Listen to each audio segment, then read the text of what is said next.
मुझे याद है एक डिजिटल बंदर की तस्वीर थी जो कुछ साल पहले करीब 24 करोड़ रुपए में बिकी थी। ओहो, हाँ, वो तो एक बहुत ही क्रेजी टाइम था। बिल्कुल। और फिर कुछ ही समय बाद उसकी कीमत लगभग जीरो हो गई। मतलब हम सब ने उस वक्त इस पर खूब मजाक उड़ाया था। राइट।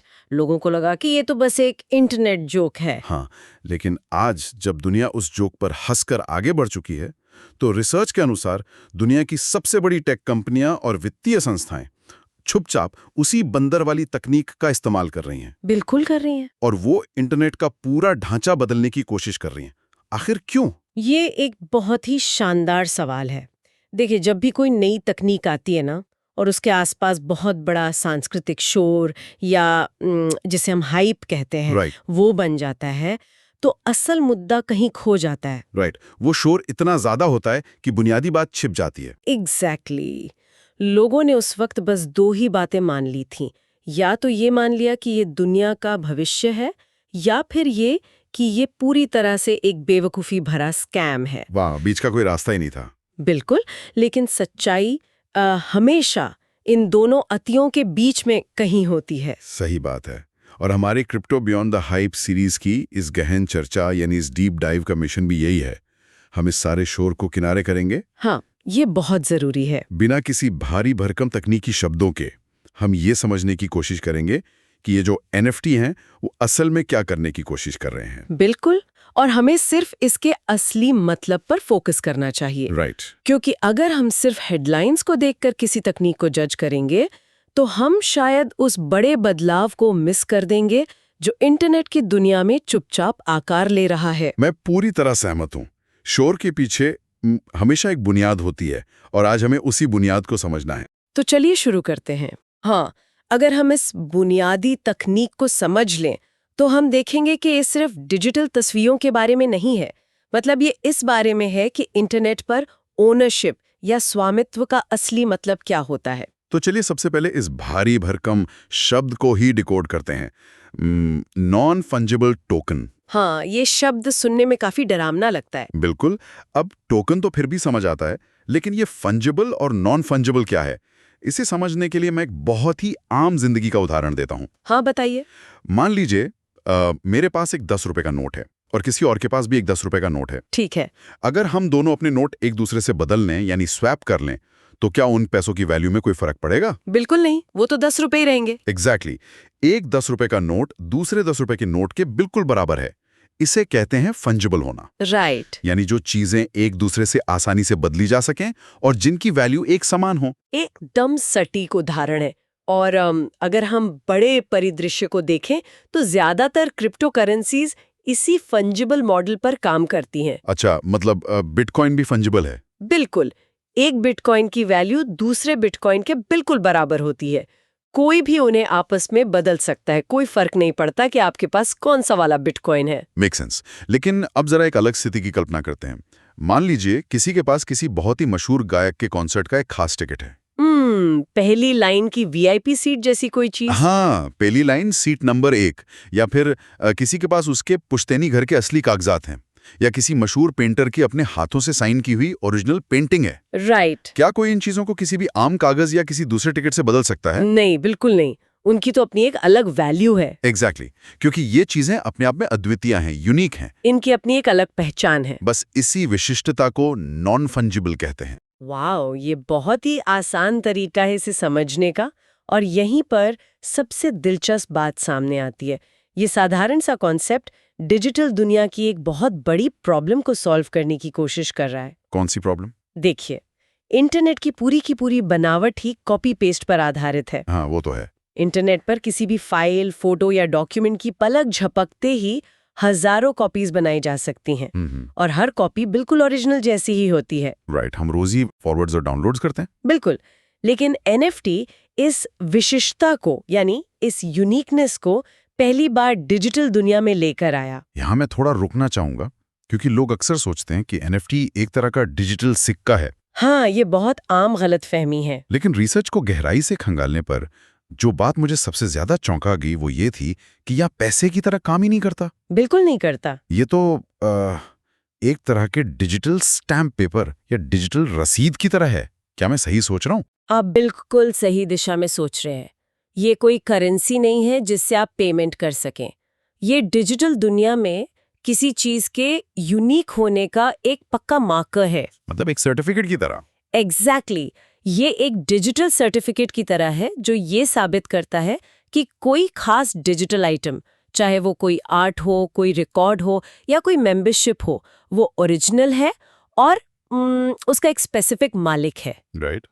इंटरनेट पर जहां सब कुछ कॉपी हो सकता है, वहां एनएफटी कहता है कि देखिए ये वाली फाइल सिर्फ और सिर्फ एक ही है और ये इस पर्टिकुलर इंसान की है। लेकिन ये काम कैसे करता है? मतलब इंटरनेट पर तो कोई भी झूठी रसीद बना सकता है ना? हाँ, ये सवाल आना बहुत लाजमी है। आम लोगों के मन में तो यही आएगा कि इस डिजिटल रसीद पर भरोसा क्यों किया जाए? कोई भी इसे फोटोशॉप कर सकता है। बहुत ही शानदार सवाल है और इसका जवाब है इसके पीछे काम करने वाली ब्लॉकचेन तकनीक। ब्लॉकचेन, इसे थोड़ा सिंपल तरीके से समझते हैं। हाँ, इसे ऐसे समझिए, मान लीजिए एक ऐसा बही खाता या लेजर है जो किसी एक बैंक या एक कंपनी के पास नहीं रखा है, ठीक है। बल्कि वो दुनिया के लाखों कंप्यूटर्स पर एक साथ लाइव चल रहा है। वाओ, लाखों कंप्यूटर्स पर एक साथ। राइट। तो जब कोई एनएफटी बनता है ना, तो उसकी रसीद उन लाखों कंप्यूटर्स पर एक साथ दर्ज हो जाती है। अच्छा। अब अगर कोई हैकर उस रसीद से छेड़छाड़ करने की कोशिश करे या खुद को झूठा मालिक बताने की कोशिश करे, तो बाकी के लाखों कंप्यूटर्स तुरंत बता देंगे कि ये एंट्री गलत है। क्योंकि वो आपस में मैच नहीं करेगी। एग्जैक्टली। इसी विकेंद्रीकृत या डिसेंट्रलाइज सिस्टम की वजह से ये रसीद पूरी तरह से हैक प्रूफ और भरोसेमंद बन जाती है। Make sense. अब यहाँ से एक बहुत बड़ा सवाल उठता है जो शायद दुनिया भर में सबसे ज्यादा पूछा गया है। मैं समझ रही हूँ आप क्या पूछने वाले हैं। हाँ, मतलब अगर एनएफटी सिर्फ विशिष्टता का एक मार्कर है, एक ब्लॉकचेन रसीद है, तो फिर लोगों को ऐसा क्यों लगा कि ये सिर्फ उन अजीब से डिजिटल बंदरों की तस्वीरों के बारे में है? यही तो हाइप का असर था। मतलब जब कोई भी इंसान इंटरनेट पर उस डिजिटल आर्ट पर राइट क्लिक करके उसे मुफ्त में सेव कर सकता है, उसका स्क्रीनशॉट ले सकता है, तो फिर कोई उस ओरिजिनल तस्वीर के लिए करोड़ों रुपए क्यों देगा? ये तो पागलपन लगता है। बिल्कुल। और ये भ्रम इसलिए फैला क्योंकि लोग उस डिजिटल तस्वीर को ही एनएफटी मान बैठे थे। तस्वीर एनएफटी नहीं है। नहीं, जो तस्वीर स्क्रीन पर दिख रही है वो सिर्फ एक विजुअल हिस्सा है। असली एनएफटी वो तस्वीर नहीं है। असली एनएफटी है वो ओनरशिप का रिकॉर्ड जो उस तस्वीर के साथ ब्लॉकचेन पर हमेशा के लिए दर्ज हो गया है। अच्छा, इसे मैं एक उदाहरण से समझना चाहूंगा। हाँ, बताइए। दुनिया भर में मोनालिसा की पेंटिंग की करोड़ों कॉपीज इंटरनेट पर मौजूद हैं। बिल्कुल है। कोई भी उसका पोस्टर खरीद कर अपने घर में लगा सकता है, उसका स्क्रीनशॉट लेकर अपने फोन का वॉलपेपर बना सकता है। राइट। लेकिन उन कॉपीज पे कोई कीमत नहीं है। कीमत उस ओरिजिनल मोनालिसा की है जो पेरिस के म्यूजियम में है, और वो किसके पास है, इसका एक पक्का रिकॉर्ड है। एकदम सही एनालॉजी है। हाँ ना। तो क्या हम कह सकते हैं कि डिजिटल दुनिया में स्क्रीनशॉट लेना पोस्टर खरीदने जैसा ही है, लेकिन एनएफटी किसी को उस डिजिटल एसेट का असली वेरीफाइड मालिक बनाता है? बिल्कुल, आपने इसे बहुत ही सरलता से समझाया है। लेकिन इसमें एक और परत है जो इसे भौतिक दुनिया से भी ज्यादा ताकतवर बनाती है। वो क्या? एनएफटी सिर्फ एक साधारण रसीद नहीं है, बल्कि एक प्रोग्रामेबल रसीद है। प्रोग्रामेबल रसीद? इसका क्या मतलब हुआ? इसे स्मार्ट कॉन्ट्रैक्ट्स कहते हैं। देखिए, एक भौतिक पेंटिंग को जब कोई आर्टिस्ट बेचता है तो उसे सिर्फ एक बार पैसा मिलता है। हाँ, पहली सेल पर। राइट। बाद में अगर वो पेंटिंग किसी और को करोड़ों में भी बिके तो ओरिजिनल आर्टिस्ट को कुछ नहीं मिलता। बिल्कुल, वो सारा मुनाफा तो कलेक्टर ले जाता है। एग्जैक्टली। लेकिन एनएफटी के अंदर एक कंप्यूटर कोड लिखा जा सकता है। अच्छा। हाँ, एक आर्टिस्ट ये तय कर सकता है कि जब भी भविष्य में ये डिजिटल आर्ट किसी और को बेचा जाएगा तो मुनाफे का 10% हिस्सा अपने आप बिना किसी बिचौलिए के सीधे उस आर्टिस्ट के डिजिटल वॉलेट में आ जाएगा। वाओ, ये तो बहुत ही कमाल का फीचर है ना? इसे प्रोग्रामेबल स्कार्सिटी या रॉयल्टी ऑटोमेशन कहते हैं।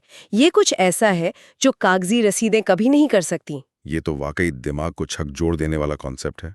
लेकिन अब मेरे दिमाग में एक और सवाल आ रहा है। पूछिए। अगर ये तकनीक इतनी ही क्रांतिकारी थी तो फिर ये पूरा का पूरा विचार एक इंटरनेट मीम और सट्टेबाजी का खेल क्यों बन गया? ये एक बहुत ही वैलिड पॉइंट है। मेरा मतलब है, डिजिटल ओनरशिप और स्मार्ट कॉन्ट्रैक्ट्स जैसी गंभीर चीजें अचानक से इतनी सतही और दिखावटी कैसे हो गई? इसका सबसे बड़ा कारण ये है कि ये तकनीक आम लोगों तक किसी बोरिंग सरकारी घोषणा या किसी सॉफ्टवेयर कंपनी के लंबे प्रेजेंटेशन के जरिए नहीं पहुंची। हाँ, वो तो है। ये इंटरनेट कल्चर, गेमिंग कम्युनिटीज और सोशल मीडिया के जरिए रातों रात वायरल हो गई।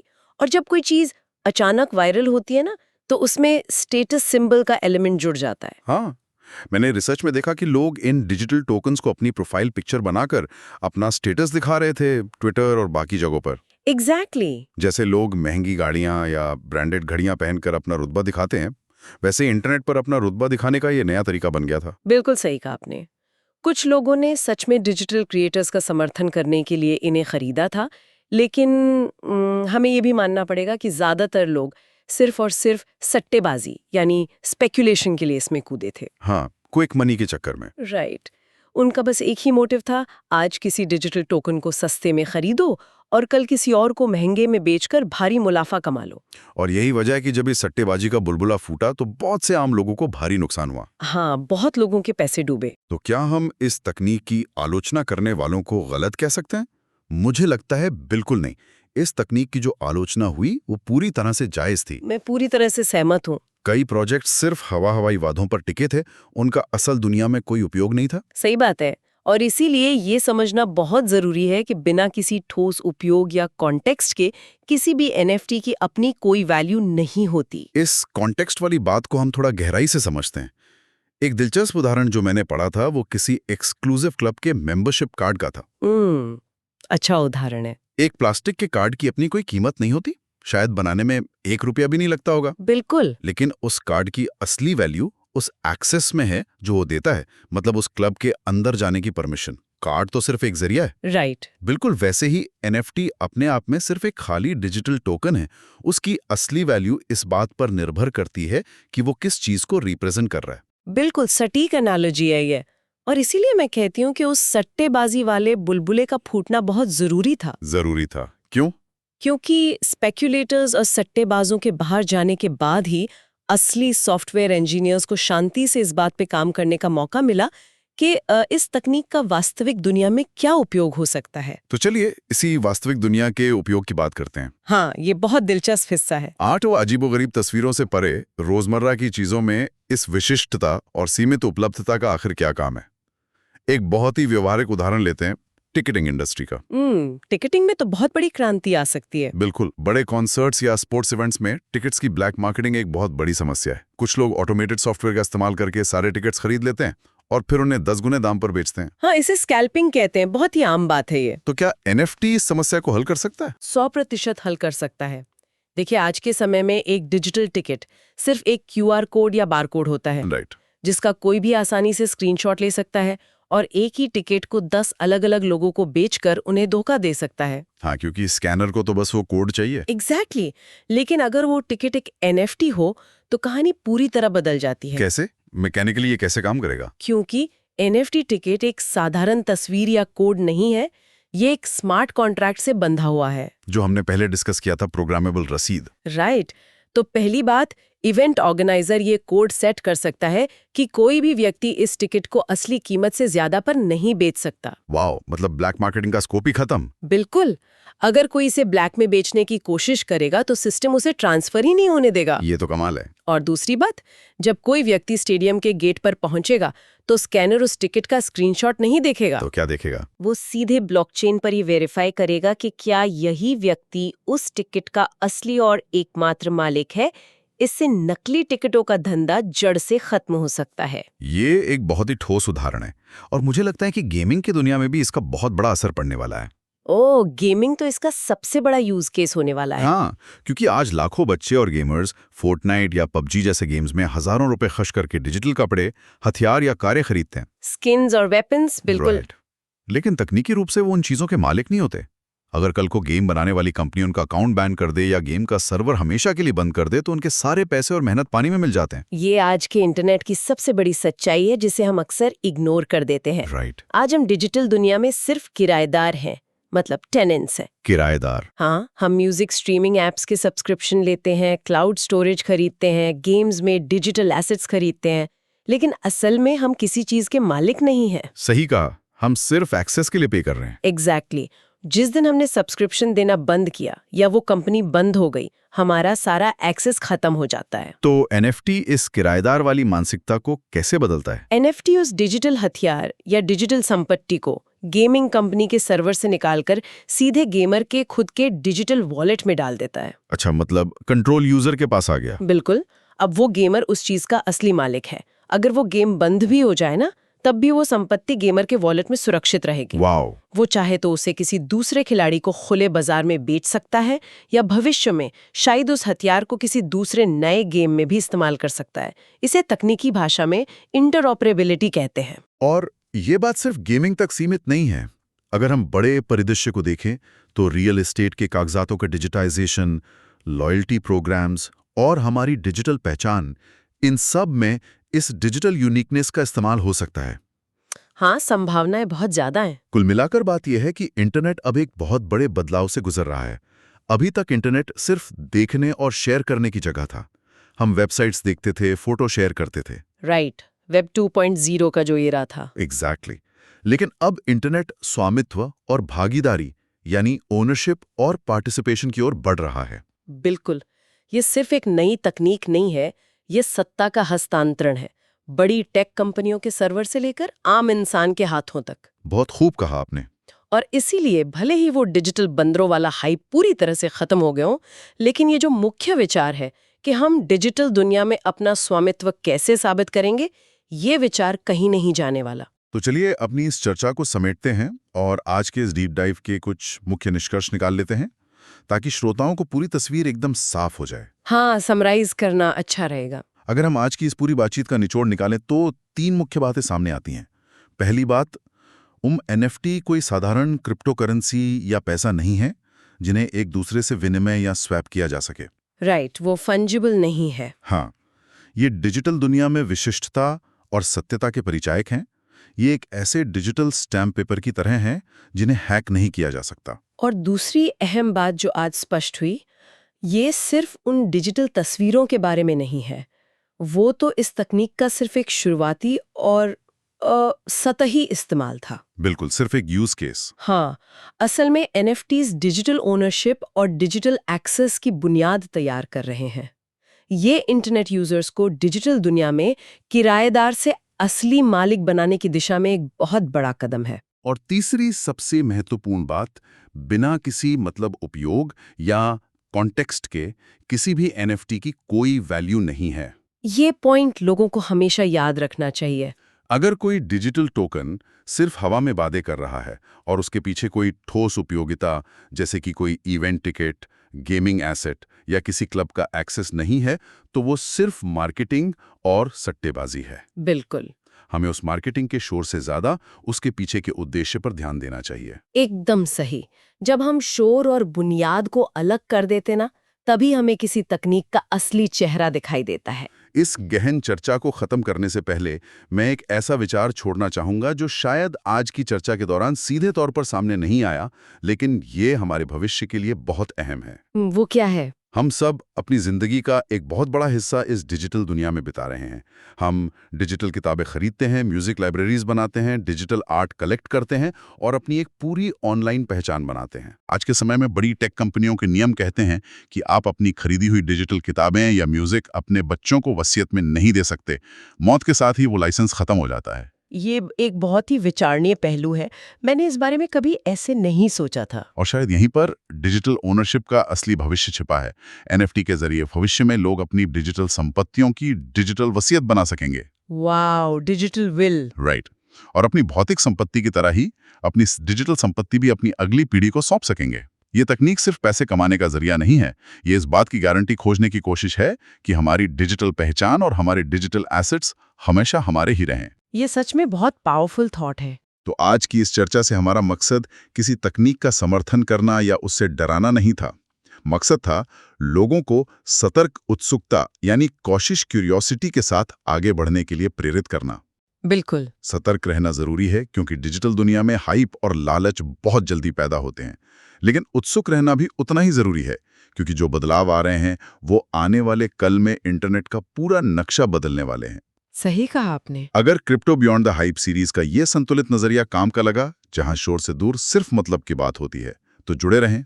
हाँ, और विचार करते रहें। बिल्कुल विचार करें कि इस डिजिटल दुनिया का ऐसा कौन सा नया पहलू है जिसे अगली बार बिना किसी हाइप के डिकोड किया जा सकता है। याद रखें, वो डिजिटल बंदर तो सिर्फ एक शोर मचाने वाला ट्रेलर थे। असली बदलाव तो डिजिटल ओनरशिप है, जो अभी बस शुरू ही हुई है। तब तक के लिए सवाल पूछते रहें और सीखते रहें।